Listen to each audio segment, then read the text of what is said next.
அனைவருக்கும் வணக்கம். இன்று மார்ச் 24ஆம் தேதி என்னென்ன பங்கு சந்தையில் தகவல் சொல்லியிருக்காங்கிறத பார்த்தோன்னா வழக்கமாக டிஸ்க்ளைமர் நம்ம சேனல் முழுக்க இன்ஃபர்மேஷன் ஷேரிங் சேனல் தமிழில் சொன்னால் ஒரு தகவல் பரிமாற்றம். ஸோ சொல்கிறது எல்லாமே தகவல், அது முழுக்க இன்றைய தகவல். சில தவறுகள் இருக்கலாம், குறிப்பாக கரண்ட் மார்க்கெட் பேஸ் இந்த மாதிரி தவறுகள் இருக்க வாய்ப்பு இருக்குது. ஸோ நீங்கள் கண்டிப்பாக கிராஸ் வெரிஃபை பண்ணுங்கள். உங்கள் செபி ஸ்ட்ராட்டஜிஸ்ட் அட்வைஸ்லாம் கேட்டுக்கோங்க.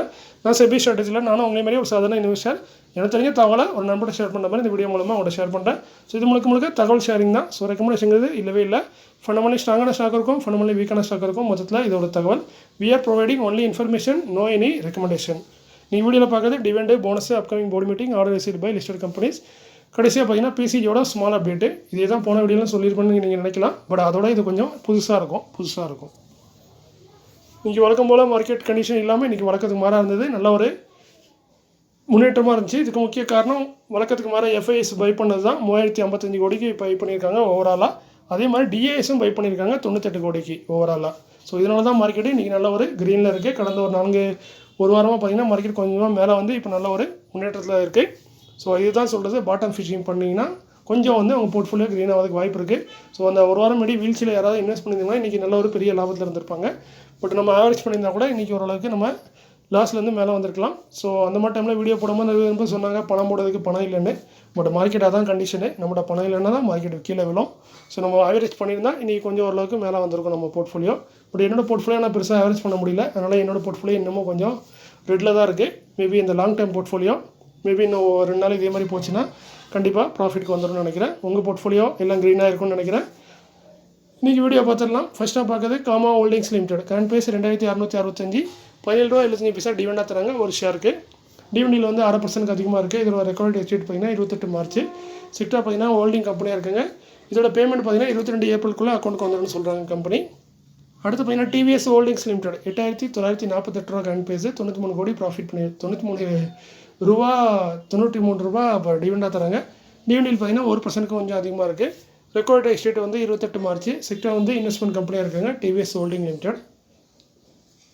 Capital trade links limited current base 40, 1:1 already bonus வச்சுருந்தாங்க. அதற்கான ரெக்கார்ட் இன்றைக்கி அனௌன்ஸ் பண்ணியிருக்காங்க. 2 ஏப்ரல் தான் ரெக்கார்ட் டேட்டு. செக்டார் வந்து என்பிஎஃப்சி ஒரு ஷேர் போனஸாக தராங்க. அடுத்து பார்க்குறது upcoming board meeting may consider முடிவெடுக்க வாய்ப்பு இருக்கதா சொல்கிறாங்க. ஃபஸ்ட்டாக பார்க்குறது Ashiana housing limited ₹301 current base 28 மார்ச்சில் போர்டு மீட்டிங். டிவிடெண்ட் கொடுத்து முடிப்பாங்க. செக்டார் பார்த்தீங்கன்னா ரெசிடென்ஷியல் கமர்ஷியல் ப்ராஜெக்ட்டில் இருக்காங்க. டிவிடெண்ட் பார்த்தீங்கன்னா போன வருஷம் ₹1 டிவிடெண்டாக கொடுத்துருக்காங்க. ICICI Lombard general insurance company limited ₹1785 current base. இவங்க 15 ஏப்ரலில் போர்டு மீட்டிங் வச்சுருக்காங்க. டிவிடெண்ட் அதோட ரிசல்ட்டே அறிவிக்கிறாங்க. செக்டார் வந்து ஜெனரல் இன்சூரன்ஸ் போன வருஷம் 2 டிவிடெண்ட் கொடுத்துருக்காங்க, ₹6, அதுமாதிரி ₹5.50. SCL technologies limited ₹1604 current base 21, 22 April ரெண்டுலேயுமே போர்டு மீட்டிங் இருக்குது. மோஸ்ட்லி 22 தான் அனௌன்ஸ் பண்ணுவாங்க. டிவிடெண்ட் ரிசல்ட் ரெண்டுமே அனௌன்ஸ் பண்ணுறாங்க. செக்டார் பார்த்தீங்கன்னா கம்ப்யூட்டர் சாஃப்ட்வேர் கன்ஸ்டன்டிங்கில் இருக்காங்க. டிவிடெண்ட் பார்த்தீங்கன்னா இந்த வருஷம் ஆல்ரெடி பார்த்தீங்கன்னா 2 டிவிடெண்ட் கொடுத்துருக்காங்க. ஜனவரியில் ஒரு ₹6, ₹12 கொடுத்துருக்காங்க. ஸோ மேற்கொண்டு இன்னும் டிவிடெண்ட் தருவாங்கன்னு பொறுத்திருந்து பார்க்கலாம். இந்துஸ்தான் யூனிலிவர்ஸ் லிமிடெட் ₹2256 கரண்ட் பேஸ் 24 ஏப்ரலில் போர்டு மீட்டிங். டிவிடெண்ட் ரிசல்ட் ரெண்டுமே இருக்கிறாங்க. செக்டார் வந்து டைவர்சிஃபைட் எஃப்எம்சிஜி. டிவிடெண்ட் பார்த்தீங்கன்னா போன வருஷம் ₹19 டிவிடெண்டாக கொடுத்துருக்காங்க. ஸ்பெஷல் டிவிடெண்டாக ஒரு ₹10 கொடுத்துருக்காங்க. ஸோ நார்மலாக ₹19 தான் கணக்கில் வரும். UTI asset management company limited ₹1084 current base 29 ஏப்ரலில் போர்டு மீட்டிங். டிவிடெண்ட் ரிசல்ட் அறிவிக்கிறாங்க. Sector asset management company. Dividend பார்த்தீங்கன்னா ₹24 போன வருஷம் டிவிடெண்டாக கொடுத்துருக்காங்க. அதேமாதிரி ஸ்பெஷல் டிவிடெண்ட் கொடுத்துருக்காங்க. ஸ்பெஷல் டிவிடெண்ட் வந்து எப்போ கொடுக்க மாட்டாங்க, அது எப்போது கொடுப்பாங்க. நார்மல் டிவிடெண்ட் தான் வழக்கமாக கொடுக்குறதா இருக்கும். அடுத்து Kansai Nerolac paint limited current price 243, 6 மேல போர்டு மீட்டிங். டிவிடெண்ட் ரிசல்ட் அறிவிக்கிறாங்க. செக்டார் பெயிண்ட்ஸில் இருக்காங்க. போன வருஷம் பார்த்தீங்கன்னா ₹2 டிவிடெண்டாக கொடுத்துருக்காங்க. ₹1.25 இவங்களும் ஸ்பெஷல் டிவிடெண்ட் கொடுத்துருக்காங்க போன வருஷத்தில். Doctor Reddy's laboratories limited ₹1210 current base 9 மேல போர்டு மீட்டிங். டிவிடெண்ட் ரிசல்ட் அறிவிக்கிறாங்க. Sector pharmaceutical. டிவிடெண்ட் பார்த்தீங்கன்னா போன வருஷம் ₹40 டிவிடெண்ட் கொடுத்துருக்காங்க. பட் அதே மாதிரி தரமாட்டாங்க. காரணம் என்னென்னா போன வாட்டி ஃபேஸ் வேல்யூ 5 இருந்தது, இப்போ அதை 1 மாற்றிட்டாங்க. ஸோ ஒரு ஸ்டாக் 5 ஸ்டாக்காக ஸ்ப்ளிட்டாக இருந்துச்சு. ஸோ அதனால் டிவிடெண்ட் பார்த்தீங்கன்னா ₹10 இல்லை ₹5 அந்த ரேஞ்சில் டிவிடெண்ட் வரதுக்கான வாய்ப்புகள் அதிகமாக இருக்குது. HEC infra project limited ₹94 current price 12,50,00,000 ஒரு ஆர்டர் கொடுத்தது Ahmedabad municipal corporation. Diamond power infrastructure limited ₹99 current price 214,65,00,000 order கொடுத்தது Adani green energy limited. NCC limited current price 209, 1480,34,00,000 order கொடுத்தது Bihar medical service and infrastructure corporation limited. RailTel corporation of India limited 328 ரூபா current price 25 கோடியே 15 லட்சத்துக்கான order கொடுத்தது. HPCL Hindustan petroleum corporation. SBC exports limited 12 ரூபா 50 பைசா coin பேசு 9 கோடியே 36 லட்சத்துக்கான ஒரு எக்ஸ்போர்ட் ஆர்டர் நினைக்கிறேன். இது கொடுத்தது கவுஜி பிரதர்ஸ் ஹோல்சேலர்ஸ் கோ LLC. இவங்க தான் இந்த ஆர்டர் கொடுத்துருக்காங்க. இது ஒரு இன்டர்நேஷ்னல் ஆர்டர். அடுத்தது அட்ராய்ட் இன்ஃபோடெக் லிமிடெட் 13 ரூபா காயின் பேசு 3 கோடிக்கு ஆர்டர் கொடுத்தது. போஸ்ட்நாட் குரூப் AB ஸ்வீடன் சேர்ந்த ஒரு கம்பெனி. இதுவும் international order. RPP infra project limited 145 ரூபா காயின் பேசு 21 கோடியே 95 லட்சத்துக்கான ஆர்டர் கொடுத்தது. Satish Dhawan space centre. அடுத்து பார்த்தீங்கன்னா இந்த பிரேக்காமோட அப்டேட்டு. இது பிரேக்காம் இதை பார்க்க விருப்பம் தான் பாருங்கள். இல்லைனா வீடியோதோட நியூஸ் முடிஞ்சது ஸ்கிப் பண்ணால் ஸ்கிப் பண்ணிட்டு போயிருங்க. பிரேக்காம் குரூப் ஹோல்டராக இருந்தால் மட்டும் பாருங்கள்.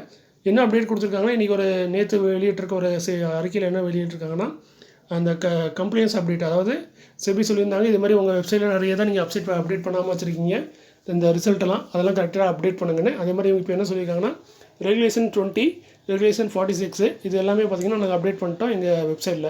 ஸோ கம்பெனியோட வெப்சைட் வந்து இப்போ அப் டு டேட்டாக இருக்குது.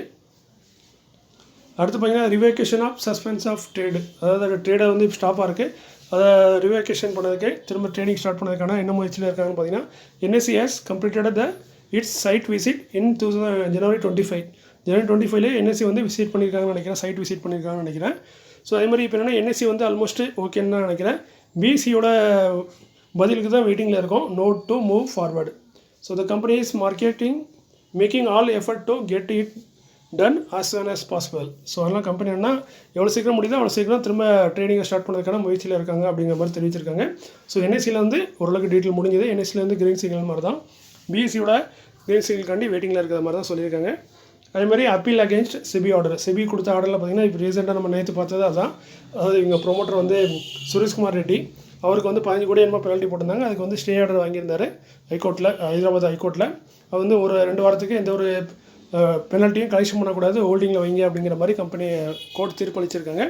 ஸோ அதே மாதிரி மற்ற நிறைய பேர் மேலேயும் பெனால்ட்டி இருந்துச்சு, அவங்களும் அப்பீல் பண்ணி போயிருக்காங்க. ஸோ இதோட வந்து நெக்ஸ்ட் இயரிங் வந்து பார்த்திங்கன்னா April 1 வருது. அந்த இயரிங்கில் தெரிய வரும் இவங்க அந்த பெனால்ட்டி போட்டதுக்கான சரியான காரணத்தை சொன்னால் அந்த மேபி திரும்பவும் அந்த பெனால்ட்டியை கோர்ட் வந்து சாங்ஷன் பண்ணோம். அப்படி இல்லைன்னா அதை வந்து எடுக்க சொல்லி கோர்ட் வந்து தீர்ப்பளிக்கலாம். ஸோ அது வந்து பொறுத்திருந்து தான் பார்க்கணும் அந்த ப்ரொமோட்டர் மேலே நடந்தது என்ன நடந்துச்சுன்னு. இப்போ நம்மளோட முக்கியமான கேள்வியே அதான், அது ஒரு Q&A மாதிரியே கொடுத்துருக்காங்க. வென் வில் இந்த trading suspension of Brightcom group shares are resolved, அதாவது நம்ம ட்ரேடிங் திரும்ப எப்படி ஸ்டார்ட் பண்ணோம் அப்படிங்கிற மாதிரி இதுக்கு அவங்க வழக்கம் போல் சொல்லியிருக்காங்க. We understanding the concern and hardship of suspensions of, இந்த ட்ரேடிங் நடக்காமல் இருக்காங்களா உங்களுக்கு எவ்வளோ கஷ்டமாக இருக்குங்கிறது எங்களுக்கு நல்லா தெரியுது. ஏன்னா ஷேர் ஹோல்டராக ஒருத்தவங்களுக்கு ரொம்ப கஷ்டமாக இருக்கும், எனக்கு இருக்க மாதிரி தான். ஸோ அதனால் ரொம்ப கஷ்டமாக தான் இருக்குது. ஸோ அதனால் அந்த கஷ்டத்தை நாங்கள் புரிஞ்சுக்கிட்டோம். பட் நாங்கள் வந்து NSEலேருந்து ஆல்மோஸ்ட் பர்மிஷன் வாங்கின மாதிரி தான் சொல்கிறாங்க. சைட் விசிட்லாம் முடிஞ்சது. பட் BSE மட்டும் இன்னும் அவங்களோட பதில் சொல்ல. அவங்க ஏதாவது டீட்டெயில் கேட்டாலும் அதை நாங்கள் ப்ரொவைட் பண்ணுறதுக்கு ரெடியாக இருக்கோம். ஸோ அதே மாதிரி கூடிய விரைவில் இது மாதிரி ஏதாவது அப்டேட் வந்துச்சுன்னா நாங்கள் கண்டிப்பாக உங்களுக்கு தெரியப்படுத்துகிறோம். ஸோ நீங்கள் கொஞ்சம் தைரியமாக இருங்க, கண்டிப்பாக ட்ரேடிங் ஸ்டார்ட் ஆகுங்கிற மாதிரி தான் சொல்லியிருக்காங்க. இந்த ஒரு சைடில் NSEயில் முடிஞ்சது, ஒன்லி BSE மட்டும் தான் பெண்டிங் இருக்குது. ஸோ கூடிய விரைவில் நாங்கள் ட்ரேடிங் ஸ்டார்ட் பண்ணிடுவோம் அப்படிங்கிற மாதிரி தான் சொல்லியிருக்காங்க. அதேமாதிரி அவங்க கொடுத்த எல்லா காம்ப்ளைண்ட்ஸும் முடிச்சிட்டாங்க. ஏன்னா இந்த ரிசல்ட்லாம் பார்த்திங்கன்னா டிசம்பர் வரைக்கும் எல்லா ரிசல்ட்லாம் சப்மிட் பண்ணிட்டாங்க. ஸோ ஆல்மோஸ்ட் எல்லாத்தையுமே ஓரளவுக்கு சப்மிட் முடிஞ்சுது. ஒன்லி BSEயோட இப்போ க்ரீன் சிக்னலுக்காண்டி வெயிட் பண்ணிட்டு இருக்காங்க. கூடிய விரைவில் அது வந்தோடனே அதை பற்றி அப்டேட் சொல்லணும்னு சொல்லியிருக்காங்க. ஸோ ஓரளவுக்கு மகிழ்ச்சியான செய்தி தான் பிரைட்காம் குரூப் ஷேர் ஹோல்டருக்கு. ஏன்னா திரும்ப ஸ்டார்ட் பண்ணதுக்கான வாய்ப்புகள் அதிகமாக இருக்குது. ஸோ இதோட இன்றைக்கி இந்த காணொலியை முடிச்சிடலாம். மீண்டும் ஒரு நல்ல காணொலியில் உங்களை சந்திக்கிறேன். இப்படிக்கு உங்களில் ஒருவன். நன்றி, வணக்கம்.